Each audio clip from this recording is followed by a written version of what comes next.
আসসালামু আলাইকুম। আমি একটি বিষয় নিয়ে আজকে আপনাদের একটু সচেতন করতে চাই। সেটি হচ্ছে আমি ২০২৫ সালের ফেব্রুয়ারি মাসে আমার এখানে অফিসে এসে বিদ্যুৎ অফিস বামন্দি সাবজোনাল অফিসে এসে আমি আমার মিটারের জন্য আবেদন করতে চাইছিলাম। কিন্তু এরা যেটা জানাইছিল যে এই মুহূর্তে আমাদের মিটার কিংবা যে তার ড্রপ তার সেটা এখানে আমাদের অফিসে নেই। যার কারণে আমাকে ওরা পরামর্শ দিছিল যে আপনি হচ্ছে তারটা বাইরে থেকে কিনে নেন।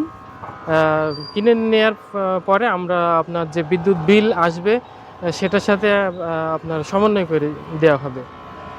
তারপরে ওদের পরামর্শক্রমে আমি তার কিনি। কেনার পরে আমি যখন মিটার পাই তার পরের মাসে যে বিদ্যুৎ বিলটা আসে সেটা নিয়ে আমি অফিসে আসি যে ভাই এই যে আপনারা বলছিলেন যে সমন্বয় করা হবে, কিন্তু কোনো সমন্বয় করা হয়নি। তো আমাকে অফিস থেকে বলছিল যে এটা আসলে একটা প্রসেসিংয়ের ব্যাপার, আপনি এখন হয়নি তবে সামনে হবে, আপনি খোঁজ খবর নিয়েন আর কি।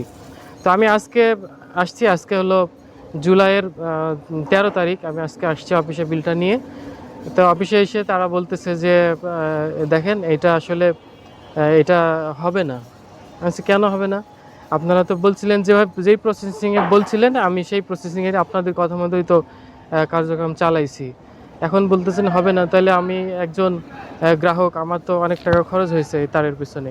শুধু আমারই না, আমি খোঁজ নিয়ে জানতে পারলাম এখানে অনেক গ্রাহক যখন এই সার্কুলারটা অনুযায়ী অনেক গ্রাহক তার কিনেছে। আমি জানতে পারলাম যে একটি গ্রাহকও নাকি তার সমন্বয় করা হয়নি। তো আমি অনুরোধ জানাবো এই বিষয়টা যথাযথ কর্তৃপক্ষ মেহেরপুর জিএম স্যারকে বরাবর আমি রিকোয়েস্ট করব যে এই বিষয়টা তদারকি করার জন্য।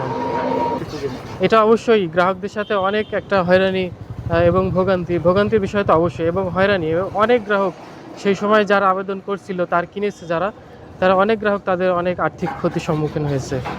তো এই ব্যাপারে আমি দৃষ্টি আকর্ষণ করব ওপর কর্তৃপক্ষের।